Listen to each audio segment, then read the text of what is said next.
The R6 Mark II. What's good about it? Let's talk about it. Well,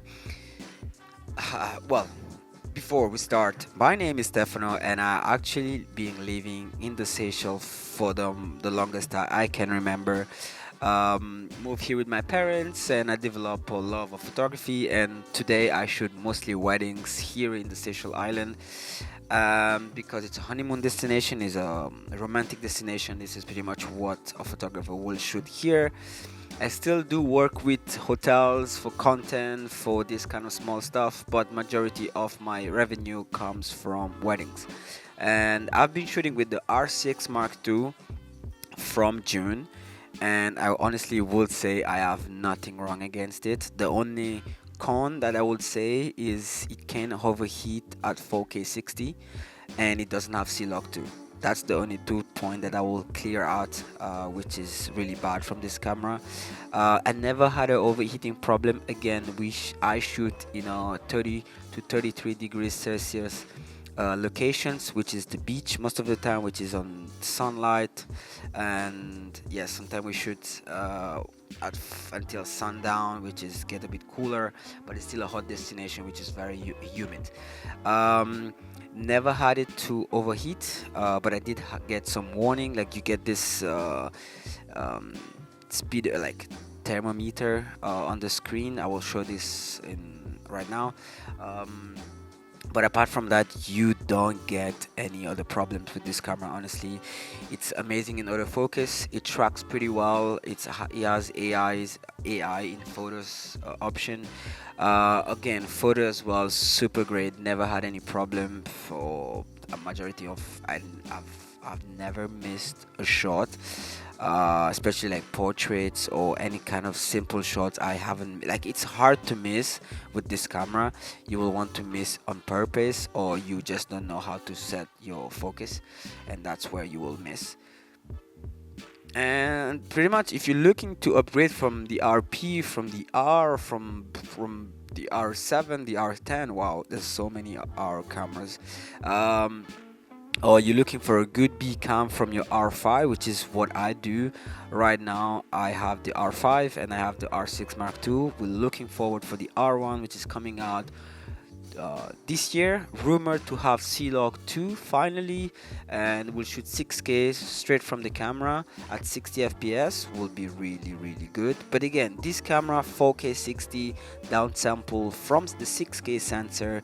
It's amazing. It's even sharper than the R5 at 4K 60.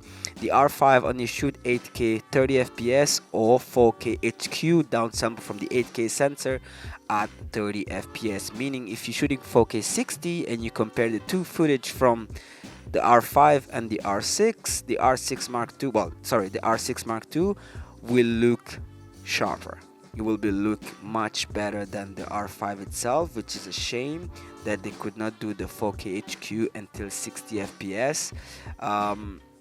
But yeah, the R5 does have 4K 120, but the R5 right now it's around $3,500, I think, because they're doing discount. But the R6 Mark II is $1,000 cheaper than the R5 right now, which is $2,500. You could maybe getting on some kind of promotion, perhaps getting $200 or $300 off, or maybe you can also find it secondhand. It's a year old right now, this camera, but I've been owning it since June, so last year. So I've been owning this camera for 7 months, and I have no complaint. I've been using this camera more than the R5, believe me or not. I do shoot underwater with the R5, and it's because the diving case doesn't allow me to use the R6 Mark II, so I've never tried it. I have good glasses from the RX selection. I have the 15 to 35, 24 to 70, both 2.8, and I have the 70 to 200 at f4.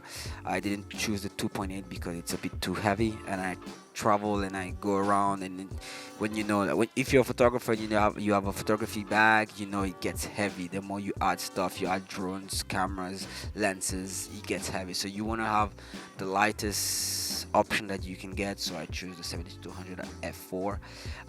But yeah, so if you're looking to buy a R6 Mark II in 2024, it's still a good damn selection to choose. Obviously, you just need to know what you need. To be fair, this camera won't disappoint you. It hasn't disappointed me yet. But yeah, I will leave you to this. And again, if you like this kind of videos, subscribe. Let me know what you guys think. Comment, good, bad, it doesn't matter. I just want to improve and share what I know. And maybe instead of buying the R6 Mark II, you will say it's not for me, or maybe it was actually what you needed to make your decision. Also, on a side note, I feel because a lot of people are going Sony, it's kind of becoming a trend that people leave Canon for Sony.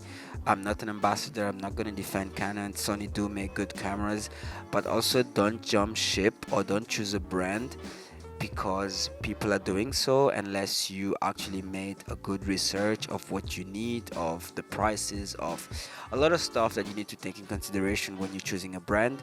If you're just jumping ship because this guy or this photographer shoot with this kind of brand, it might work for them, it might not work for you.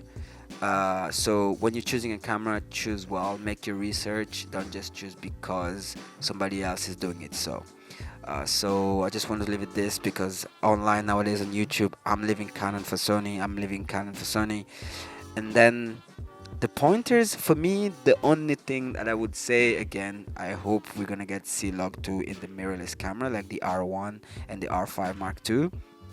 And there's been breaking news of having the RF mount open to third-party lenses as Sigma and Tamron.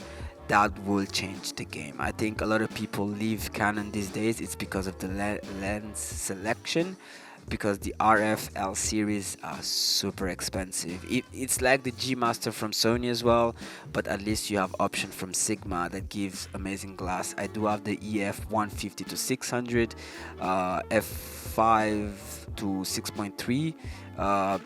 A good glass. I brought it to Namibia. I took some amazing photos. This lens is amazing. So if you want to get into the R6 Mark II this year, go for it. Maybe this helps you. I'm gonna leave at this note. Again, thank you so much for taking the patience to watch this video. Maybe it was a little bit too long, but I hope it helped your research. Have a good day, and I'll see you guys in the next video.